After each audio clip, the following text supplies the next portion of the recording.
Have you ever met someone who knew everything about you before you even introduced yourself? Because I have. And what happened afterwards still gives me chills. 3 years ago, I was broke. Not the "I can't buy a new phone" kind of broke. I mean the kind where you check your bank account before buying a bottle of water. I had just lost my job, my rent was overdue, and every day felt like I was carrying a backpack full of bricks. One afternoon, after another failed interview, I sat alone at a bus stop. It was raining lightly. Cars rushed past. People walked by without noticing me. And honestly, I felt invisible. Then an old man sat beside me. He looked ordinary. Gray hair. Simple clothes. Worn-out shoes. The kind of person you'd probably pass on the street without remembering. For a few minutes, neither of us spoke. Then he suddenly said, "You're tired of pretending you're okay." I froze. I looked at him. He wasn't even looking at me. He was staring at the road. I forced a laugh. "Excuse me," he nodded. "You smile around your family so they don't worry." My heart skipped, because that was true. Very true. I hadn't told anyone how bad things were. Not even my parents. Then he continued. "And you keep that rejection letter in your backpack because you can't bring yourself to throw it away." At that point, I felt a chill run through my entire body. I opened my bag. The rejection letter was there, folded exactly where he'd said. I had never seen this man before in my life, not once.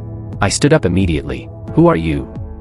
The old man finally looked at me, and smiled. A calm, gentle smile. Then he said something I'll never forget. He said someone once helped me when I needed it most. Before I could ask another question, he reached into his pocket and handed me a small piece of paper. A phone number. Nothing else. No name. No explanation. Just a number. Then he stood up and walked away. I watched him disappear into the crowd, and for some reason, I kept that paper. For 2 weeks, I carried it around. I never called. I thought it was weird. Maybe even dangerous, but one night, after another rejection email, I stared at the number for nearly an hour. Then I called.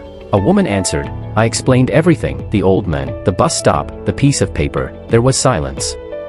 Then she asked, did he have gray hair and a scar near his left eyebrow? I said yes. Another silence. Then she started crying, actually crying. My stomach dropped. I asked what was wrong, and her answer made no sense. She said, "Sir, my father died 5 years ago." I thought she was joking. She wasn't. She explained that the number belonged to a community center her father used to run. He had spent years helping struggling people find jobs, housing, and support. After he passed away, they kept the number active in his memory. I couldn't speak. My hands were shaking. I remembered the old man's face, his voice, the paper, everything. I knew what I had seen, yet according to her, it was impossible. Before ending the call, she said something else, something even stranger. "You're not the first person." Apparently, over the years, several people had called after meeting an old man matching her father's description. Every single one had received help afterward. Every single one. That night, I barely slept. The next morning, I visited the community center. I didn't know what I was expecting. Answers maybe. Proof. Anything. When I walked inside, there were photos on the wall, volunteer events, food drives, job fairs, and then I saw him, the old man. The exact same face, the exact same smile. I stood there staring, unable to move. A volunteer noticed me. She walked over and asked if I knew him. I told her everything. When I finished, she smiled. Not a surprised smile, not a shocked smile, almost like she'd heard it before. Then she said, "Whether you met him or not, he helped you, didn't he?" And she was right. Because through the center, I found temporary work, then a better opportunity. Months later, a full-time job. Slowly, my life started coming back together. But that's not the part that stays with me. The part one remember is what happened 1 year later. I was waiting at the same bus stop, same bench, same road. This time, I noticed a young guy sitting alone, head down, defeated. Exactly how I'd looked that day. For a moment, I almost walked away. Then I sat beside him. We talked. Not for long, just enough.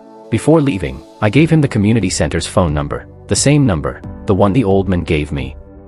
And as I walked away, I realized something. Maybe the old man wasn't a ghost. Maybe he wasn't some supernatural mystery. Maybe kindness has a way of surviving people.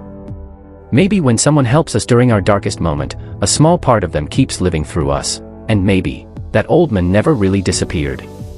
Because now, every time I help someone who's struggling, a part of his story continues. And that's a much more powerful ending than any mystery. Hope you learned something today, my honorable passengers. See you all in my next trip. Stay blessed.